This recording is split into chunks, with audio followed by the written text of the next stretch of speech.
This one simple sales framework is going to double your automotive shop's profit without you having to spend any more money on ads or do any more marketing. And that's because if you double the amount of leads that you close, then you double your profit without doing any extra marketing or putting any extra money into ads. This video is going to be comprised of two main sections. Number one is the simple 7-step sales framework that shops across the country have already used to double their close rate. And number two is going to be critical things that you need to do off of the sales call in order to maximize your close rate and the price point that people are buying at. Now, if you don't already have a sales framework in place, you're just getting on the phone and winging it or giving them the price straight away, this video could very well triple or even quadruple your close rate. And that also means quadruple your profit. So let's hop right into things. The first 7 steps that you see here are all going to be the sales framework. And then the 8th thing is going to be the bonus, which is off-call actions that you can do to increase your close rate and also your average ticket. So hopping right in, the first thing is going to be the intro. Now, this is going to be the most simple part of your sales call. This is just getting on the phone, introducing who you are, where you're calling from, and why you're calling. This could be, hey, it's XYZ shop owner from XYZ shop, just calling about this offer that you reached out about, or just calling about the quote that you requested, etc. Very simple, very easy. Do not overcomplicate this. Number 2 is going to be the frame, which is arguably one of the most important parts of the call. A good frame is the foundation of everything else. This is where you set the agenda, you set the tone, and you establish leadership so that when you go to ask the person to buy, you're already there as a leader leading them through the next steps. To do this, there's 2 different things and 2 different styles. You might like one, you might not like the other. Pick whichever is best for you. Number 1 is going to be, as I said before, setting the agenda for the call. That could be, okay, just to give you context on how this call goes, I'm going to get a bit more info about your vehicle and your goals, make sure that we're actually a good fit. Then if we are, I'll walk you through the next steps in order to get things rolling. The other way can be just going directly into their problems, going directly into the discovery, and making sure that you're the first one asking questions and you're opening them up. A good question example for this could be, what inspired you to reach out today? Or what motivated you to reach out today? Both of those are going to help you establish leadership and be the one who's guiding the prospect through the call. Then once you're done with the frame, you're going into discovery, which is the longest section of the call, and this is where the actual sale is made. There's also a few different parts of discovery, so I'm going to pull the whiteboard over here and break down the different parts. We've got the first part, which is pain, the second part, which is options, and then the final part, which is goals. So the first thing that you want to do is dig into their pain points. What are they trying to solve? What is the problem that they have that they're reaching out to you for? For ceramic coating, this could be they don't want their vehicle to get scratched, damaged, faded. Maybe they don't want to have to wash it so often. They want it to look shinier. Maybe for window tint, they're worried about their skin getting damaged, or they hate when people can see straight into their car and there's just no privacy. You ultimately want to dig into the pain as much as you can. Each of these sections should be as long as possible while making sense to continue on. If you have a great discovery, you're going to have a great sale and also a great client. Once you've really dug into their pain, you've made them feel it and really explain it to you, you're going to want to go to options. What else are they looking at to get a solution, or what other solutions are they looking at to get out of pain and towards their goal? Are they talking to other shops? Are they looking at any alternative solutions? Are they looking at getting a wax instead of a ceramic coating? And then you want to burn the bridges, meaning show them why those solutions will not work. And at the end of the options section, you should be the only solution that they would even consider, because everything else just seems like it simply will not work for them in their specific situation.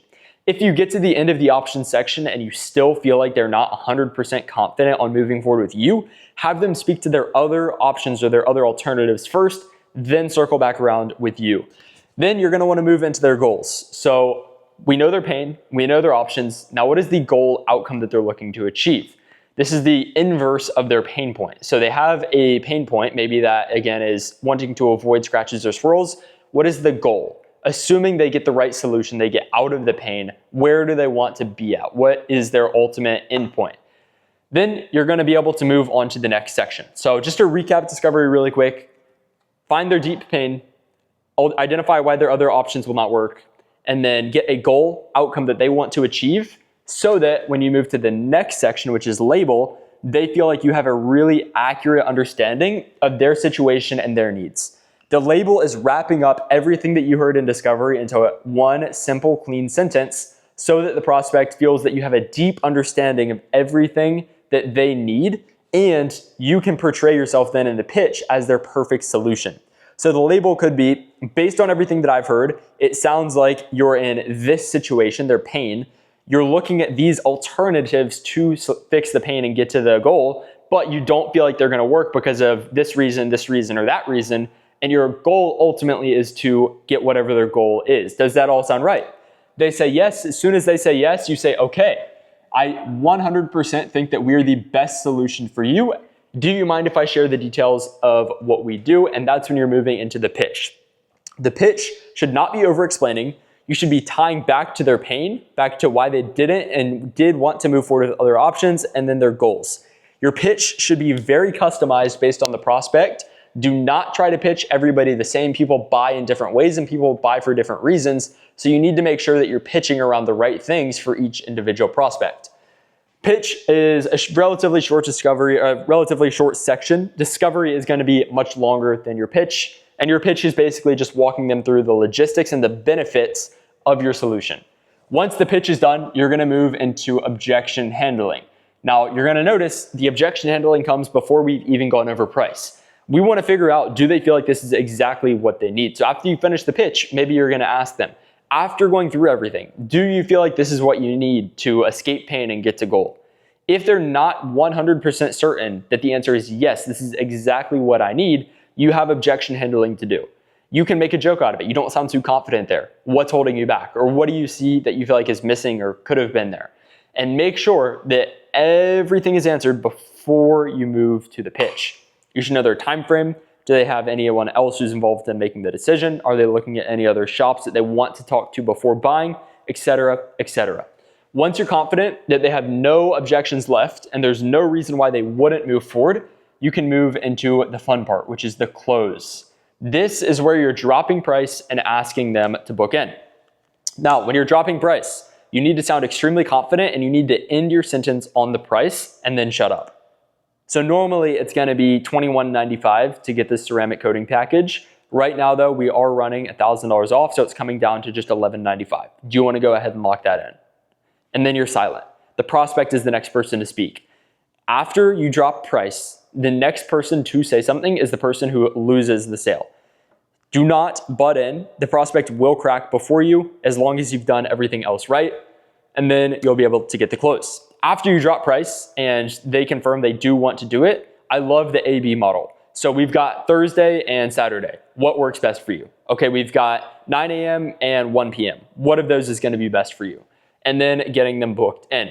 So that is essentially a quick overview of the 7-step sales process that our clients use to double, triple, and even quadruple their close rate. Now there's one more thing that we haven't got to yet, which is ultimately more important in many ways than the actual sales process, and that's going to be off-call items. Before we get into that though, if you haven't already, subscribe right now. Also, if you want a full 5-step roadmap on exactly how to scale your shop to $100,000 a month or more for free, click the link in the description below, get that now. And if you want a free call with me or my team, then you can also book that in the description below.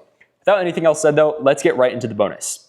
Now, few main things that you need to do off the call. Number one is going to be speed to lead. If you're not calling all of your leads within 5 minutes, then I can tell you confidently you're missing out on an insane amount of potential sales. A real study from MIT showed the contact and qualification rate of leads when you call them within 5 minutes versus 30 minutes. And the numbers are shocking. If you call them within 30 minutes instead of 5, your contact rate goes down 100x and your qualification rate goes down 21x. Meaning that in just a 25-minute window, only 5 to 30 minutes, not even 5 minutes to a day to 2 days, 5 to 30 minutes, the chances you ever get in touch with them go down 100x, and the chances that they're actually qualified and buy go down 21x. Number two is going to be follow-up cadence. We'll put FU cadence right here. Don't take this the wrong way. This means follow up. Okay, if you are not following up with your leads at all right now, this is a huge lift for you. Every additional attempt at contacting your leads is going to give you a boost. We recommend 5 times, and that would be daily for the first 5 days. 5 times first 5 days. And this is in addition to your first call. So you're gonna try to contact them every day in a row for 6 days. If they still have not answered at the end of that, then obviously you can't do too much in terms of continuing to follow up if you're running good ads and you have good lead flow coming in. So speed to lead, follow up cadence. Number 3 is going to be nurture sequences. This one is super, super underrated. Everybody misses out on this and they simply ignore their leads after they don't convert in that first period. But if you're consistently nurturing them for 3 months, 6 months, 12 months, they're going to move forward at some point. Oftentimes with paid ads, what you'll see is you have a 10 to 15% close rate up front. Okay, this is going to depend on the service. Obviously, ceramic coating might be a bit lower, window tint might be a bit higher. However, over a 6 to 12 month period, this same number can go up to 25 to 35% as people enter the buying pocket and as you nurture them with your emails, with your text, etc. And the final thing is going to be pipeline organization. Now, if you don't already have a good CRM, there's also going to be a link to get that in the description below.